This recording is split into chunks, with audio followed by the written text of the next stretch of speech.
श्री गणेशाय नमः। ओम श्री उमा महेश्वराय नमः। ओम श्री नर्मदेश्वर महादेवाय नमः। श्री राधा कृष्णाभ्याम नमः। आज सभी को सुंदरमा पावन मंगल चरित्र गौ माता के सुंदर चरित्र का सभी श्रवण करेंगे। बड़ा ही सुंदर शुभ अवसर है। आज गोपाष्टमी का शुभ अवसर है। सभी को इस पावन पर्व की शुभकामनाएं। गो के अधिपति श्री भगवान श्री कृष्ण की परम प्रिया श्री राधा जी का सर्वप्रथम ध्यान करें। श्री राधा जी के विषय में तो बड़ा सुंदर कहा भी गया है कि राधा तू बड़ भागिनी, कोर तपस्या कीन, तीन लोक तारन तरन, शो तेरे आधीन। हे राधे, ऐसा कौन-सा पवित्र पुण्य आपने किया है जो तीनों लोकों को तारने वाले तारनहार केवल आप ही के अधीन है। आइए उनके से चरणों में प्रणाम करते हुए भगवान श्री कृष्ण की सुंदर गोचारण की कथा को श्रवण करेंगे। सुंदर पावन अवसर गोपाष्टमी के शुभ अवसर पर श्री राधा जी का ध्यान करें। जयति जयति श्री राधिके बंदो पद अरविंद, चहत मुदित मकरंद मृदु, जेहि व्रज चंद मलिंद। श्री राधा जी के सुंदर पद कमल है जिनका प्राग भगवान श्री कृष्ण भ्रम रूप में ग्रहण करते रहते हैं। श्री राधा जी का बड़ा सुंदर स्वरूप भी है कि रसो ये परमानंद एक एव दिवा भवता श्री राधा कृष्ण रूपाभ्याम तस्से तस्मै नमो नमः। अर्थात श्री राधे कृष्णा एक दूसरे से भिन्न नहीं है। कब भगवान श्री कृष्ण राधा स्वरूप में आए, कब श्री राधा रानी भगवान श्री कृष्ण के स्वरूप में आ जाए, दोनों एक है। दोनों की एक छवि है। श्री राधा प्रिया की सुंदर पावन स्तुति कि श्री राधा कृष्ण प्रिया सकल सुमंगल मूल, सतत नित्य देती रहो पावन निज पद धूल। मिटे जगत के द्वंद्व सब, हो विनष्ट सब सूल, यह पर जीवन रहे नित तब सेवा अनुकूल। देवी तुम्हारी कृपा से करे कृपा श्री श्याम, दोनों के पद कमल में उपजे भक्ति ललाम।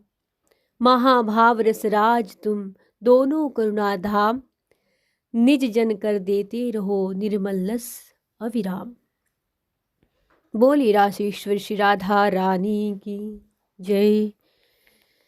श्री कृष्ण कन्हैया लाल की जय। इस प्रकार हमने श्री राधा रानी का, जो श्री कृष्ण भगवान की आराध्या देवी है, उनकी स्वामिनी है, उनकी पावन स्तुति श्रवण की है। अब उनका ध्यान करते हुए भगवान श्री कृष्ण के पावन चरित्र में सब प्रवेश करें। भगवान श्री कृष्ण गोपाष्टमी के सुंदर अवसर पर कि किस प्रकार भगवान श्री कृष्ण ने गोचारण प्रारंभ किया और गौ माता की विशेष पूजा की,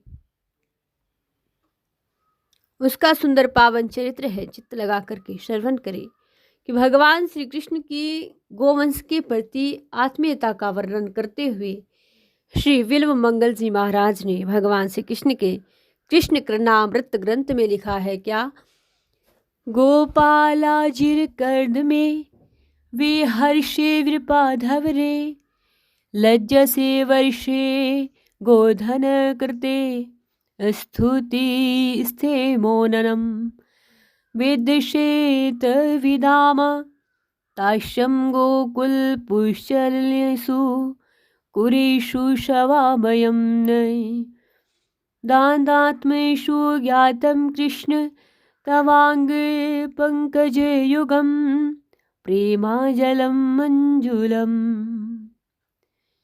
इसका सुंदर भाव यह है कि हे प्रभु, तुम ब्रज की कीच में तो विहार करते हो, पर ब्राह्मणों के यज्ञ में पहुंचने में आपको लज्जा आती है।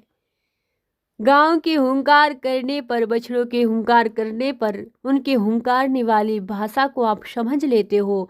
बड़े बड़े ज्ञानी स्तुति करने लग जाते हैं तो हे प्रभु आप चुप खड़े रह जाते हैं, उनको कोई उत्तर नहीं देते। और ये बछड़े जब आपको हुंकारते हैं, आप दौड़े दौड़े इनके पास आ जाते हो, इनको गले लगा लेते हो। हे कृष्ण, मैं जान गया आप और किसी तत्व का आदर नहीं करते, तुम केवल प्रेम का ही आदर करते हो। जिसके हृदय में प्रेम है आप उसी पर रीझ जाते हो।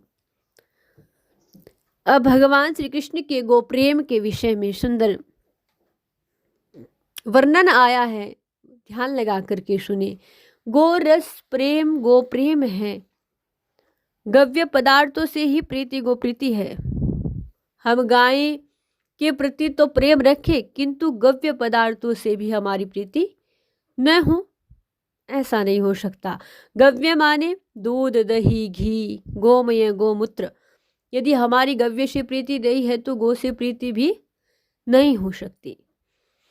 भगवान श्री कृष्ण की गव्य पदार्थों में प्रीति है। श्री ठाकुर जी के घर में दूध दही माखन मिश्री की कमी नहीं, पर इसके बाद भी गव्य पदार्थों से उनकी जो प्रीति है, उस प्रीति के कारण भगवान उसकी चोरी भी करते हैं और उसको खाते भी हैं।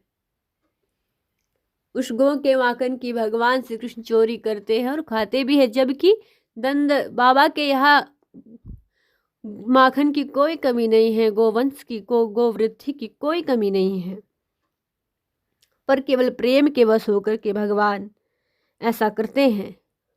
ऐसी अद्भुत गोप्रीति है भगवान की कि अभी भगवान श्री कृष्ण 4 वर्ष के हुए, 4 साल के भगवान श्री कृष्ण रूठ गए।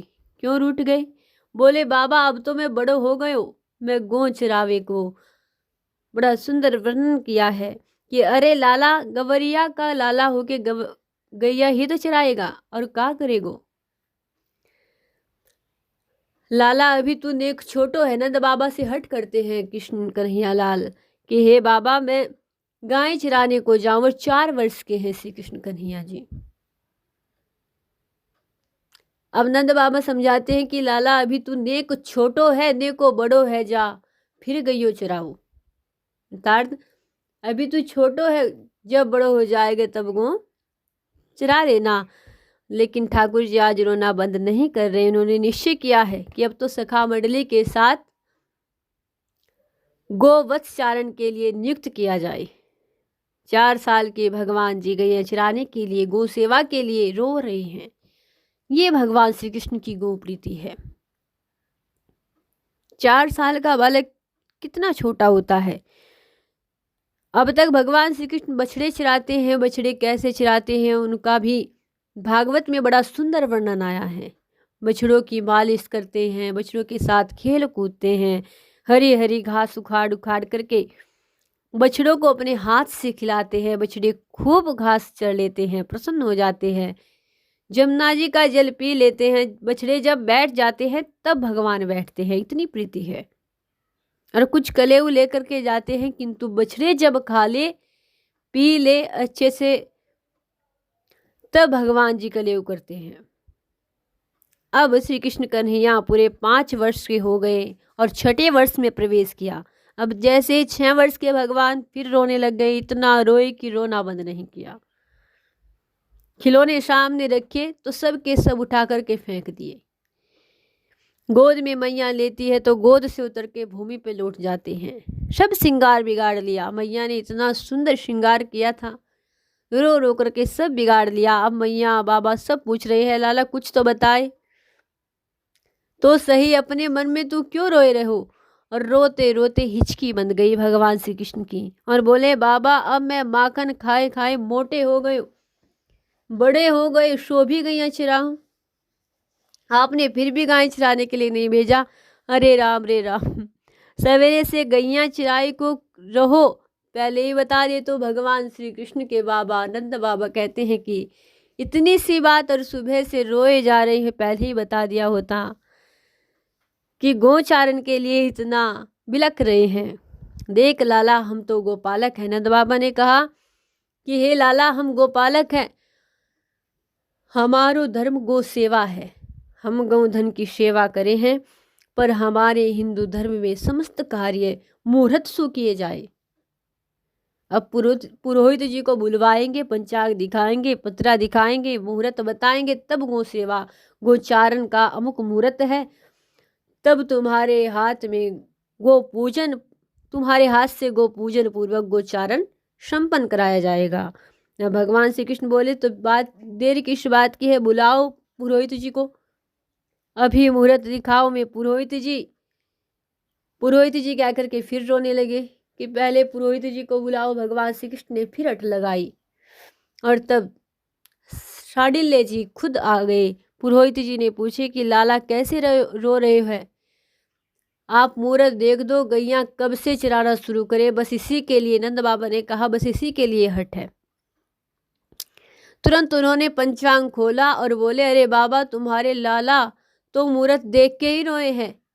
बोले आज ही कार्तिक शुक्ल अष्टमी है, आज ही वह तिथि है जब भगवान श्री कृष्ण गोचारण के लिए जाएंगे। गोपाष्टमी है, आज तो गोमाता का पूजन करके गोचारण करना चाहिए। आज से ही श्रेष्ठ तिथि दूसरी कोई तिथि गोचारण की नहीं है।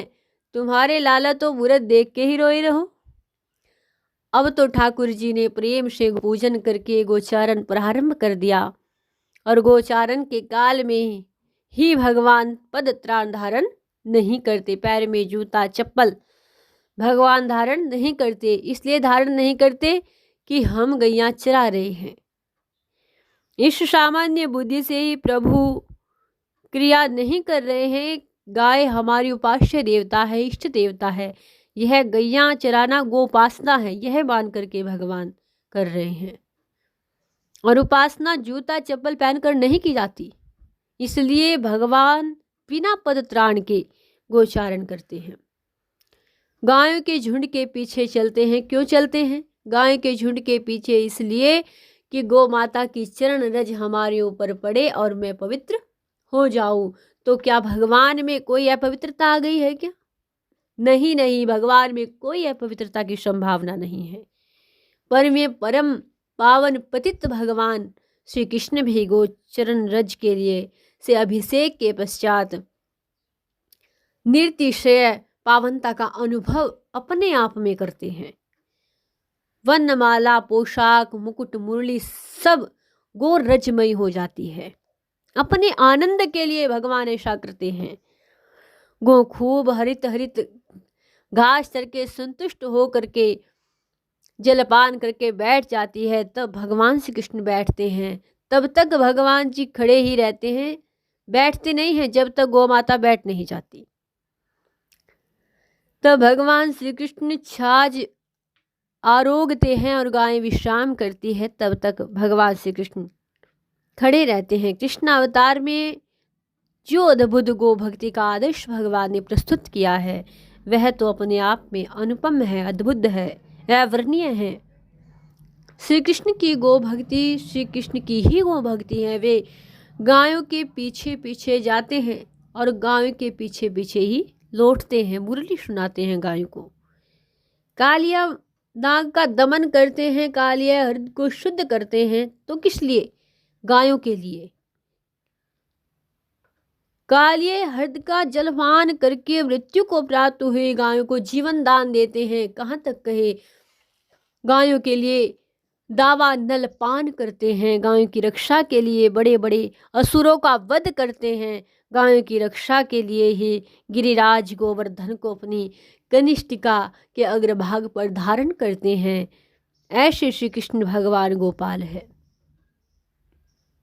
भगवान से पूछा ब्रजवासियों ने, सखाओं ने कि हे कन्हैया, तू देख साची साची बता, हम सखान में को तुम ते बड़ो है, को 4-6 महीने छोटो है, हमें तो वो सामर्थ्य नहीं है।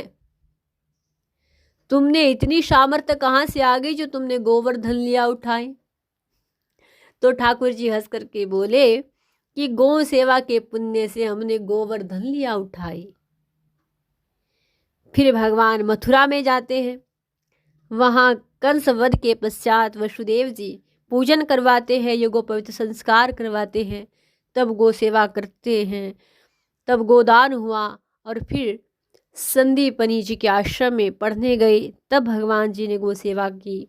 और द्वारिका लीला में तो स्पष्ट वर्णन आया है कि भगवान श्री कृष्ण अपनी प्रतिदिन दिनचर्या में 13,084 गायों को प्रतिदिन द्वारिकाधीश दान करते हैं। ऐसी वैसा दान नहीं करते, सिंह पर स्वर्ण जड़ित सिंह को स्वर्ण मंडित कराते हैं और सुर रजत मंडित कराते हैं, पूंछ में मोती और जवाहरात पिरोते हैं और सुंदर रेशमी झूल। इतना गोदान नित्य करते हुए तो स्वयं भगवान श्री कृष्ण के पास कितना गोवंश होगा। प्रतिदिन भगवान अपनी दिनचर्या में प्रतिदिन गौ माता का इतना संख्या में दान करते थे। 13,084 गौओं का दान करते थे, तो उनके पास कितना गोवंश होगा। भगवान श्री कृष्ण की संपूर्ण वर्ज लीला में गाय ही प्रधान है। इसका सुंदर वर्णन लिखा है वृद्ध प्रासर स्मृति में, लिखा है कि श्रृंग मूले स्तुते ब्रह्मा श्रृंग मध्य तु केशव श्रृंगार्ग्रे शंकर विद्यात तद्रु देवा प्रतिष्ठता।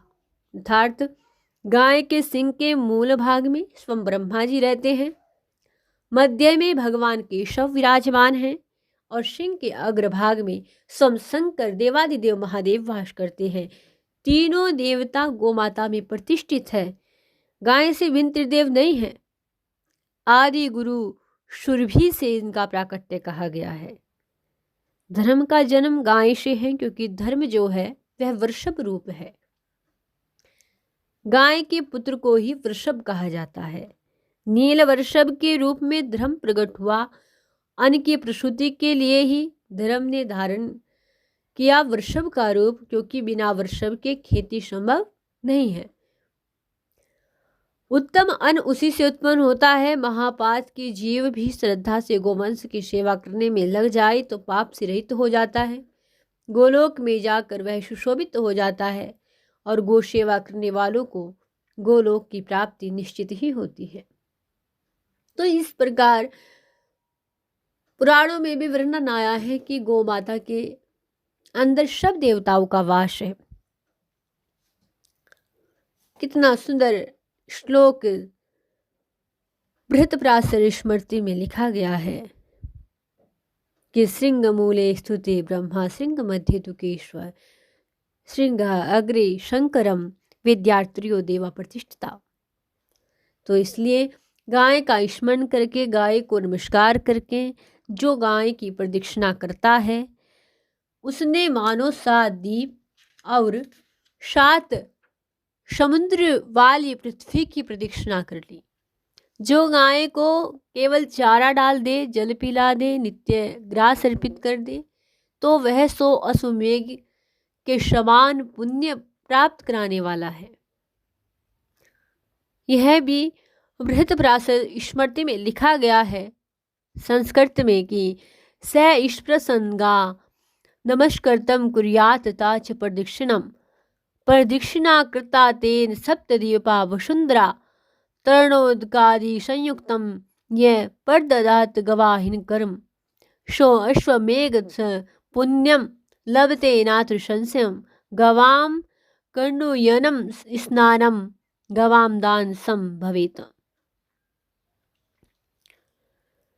गाय की पीठ पर हाथ फेर दिया, बढ़िया से उसको खुजोरा कर दिया और उसको मच्छर मक्खी से बचाने के लिए अपनी गौशाला में धुआं कर दिया, तो नित्य ऐसा करने वालों को नित्य कपिला गाय के दान का पुण्य प्राप्त होता है। गोदान करने वाला तो जीवन में कुछ ही दान करेगा, लेकिन निष्काम भाव से गो सेवा करने वाला तो नित्य गोदान का पुण्य पाता है। इसलिए प्रतिदिन गो सेवा करे, जितनी बन सके करे। गौ माता को नित्य प्रति गोग्रास अवश्य निकाले और गौ माता को खिलाए। महर्षि पराशर कह रहे हैं अपने शिष्य सुवर्त से, हे वत्स सुवर्त, उसको पाप कहाँ से स्पर्श कर सकता है, उसके घर में कहाँ से अमंगल हो सकता है जहाँ गाय प्रसन्न होकर निवास करती हो। बछड़ों और बछड़ियों के साथ उस घर में कभी अशुभ अमंगल होता ही नहीं जहाँ गायें परिवार के सदस्य की तरह निवास करे। महर्षि पराशर कहते हैं कि ब्रह्मा जी ने एक ही कुल के 2 भाग कर दिए, एक भाग गाय और एक भाग ब्राह्मण। इसलिए गाय और ब्राह्मण दोनों ही एक श्रेणी के हैं। गांव में ही गावों भी अगा परवरन्ते, गो भी भेद्रा वेत्ता प्रविदिता, गो भी वेत्ता समुद्र गिरना से संग पद कर्मा। गाय से ही सारे यज्ञ की प्रतिष्ठा है। गाय नहीं रहेगी तो सृष्टि भी नहीं रहेगी। इसलिए गाय के बिना सृष्टि की कल्पना नहीं की जा सकती। वेदों की स्थिति भी गाय में ही है। 6 गायों के सहित वेद की उत्पत्ति गाय से ही है, ऐसा पुराणों में लिखा गया है। तो गौ माता की नित्य प्रति सेवा अवश्य करें। आप सबने श्रवण की है भगवान श्री कृष्ण कितना गौ प्रेम करते थे, किस प्रकार गौ माता की सेवा करते थे और गौ सेवा करने से क्या फल मिलता है उसका भी बड़ा सुंदर वर्णन किया है। नित्य प्रति गौ सेवा करने से भगवान श्री राधे कृष्णा की कृपा बनी रहती है। इसलिए गौ सेवा अवश्य करें। आप सभी को पुनः श्री गोपाष्टमी की हार्दिक बधाई। और सभी अपने घर में गोग्रास अवश्य निकालें, गौ माता की सेवा करें। इससे ही समस्त पुण्य की प्राप्ति हो जाती है। बोलिए श्री राधे कृष्णा की जय, गौ माता की जय, श्री गोलोक धाम की जय।